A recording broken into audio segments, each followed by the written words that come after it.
2주 전 아시아 첫 기후 소송에서 헌법재판소는 보다 구체적인 온실가스 감축 방안이 필요하다는 결정을 내렸죠. 정부는 오늘 지난해 온실가스 배출량이 2년 연속으로 감소했다고 발표했습니다. 대통령실은 원전 확대 영향이 크다고 분석했지만 기후환경 단체들은 경기 불황 때문이라며 더 적극적인 감축 대책을 요구했습니다. 김민욱 기자입니다. 6억 2,420만 이산화탄소 환산톤. 지난해 국내 전력과 산업 생산, 수송 등 전 분야에서 배출된 온실가스의 양입니다. 부문별로는 전력 생산과 난방 등 에너지 전환 부문에서 7.6%, 산업 부문에서는 3.0%가 줄었습니다.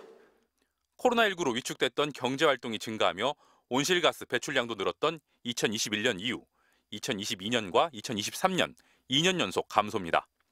정부는 국내 총생산이 늘어도 온실가스 배출량은 늘지 않는 탈동조화 경향이 뚜렷해졌다고 평가했습니다.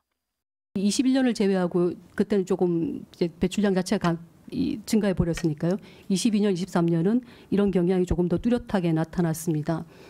정부는 온실가스 배출이 없는 원자력, 신재생에너지 발전량 증가를 원인으로 꼽았는데 특히 원전이 부각됐습니다. 이는 윤석열 정부가 중점 추진하고 있는 원자력 발전 및 원전 생태계 회복이 기여한 결과입니다.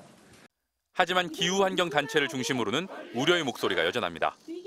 에너지 전환 부문에서 온실가스가 감축된 것은 원전 확대보다 전체 발전량 감소가 더 큰 원인이라는 겁니다. 원전에 대한 평가가 엇갈리고 빠른 시일 내에 원전 발전량을 대폭 늘리는 것이 불가능한 만큼 재생에너지 확대가 더 시급하다는 평가가 나옵니다. 사상 최대의 발전량을 기록하고 있는 상황입니다. 재생에너지 전환으로의 가속화가 반드시 수반이 되어야. 산업 부문에서도 온실가스가 줄긴 했지만 감축폭은 지난해보다 작아졌습니다.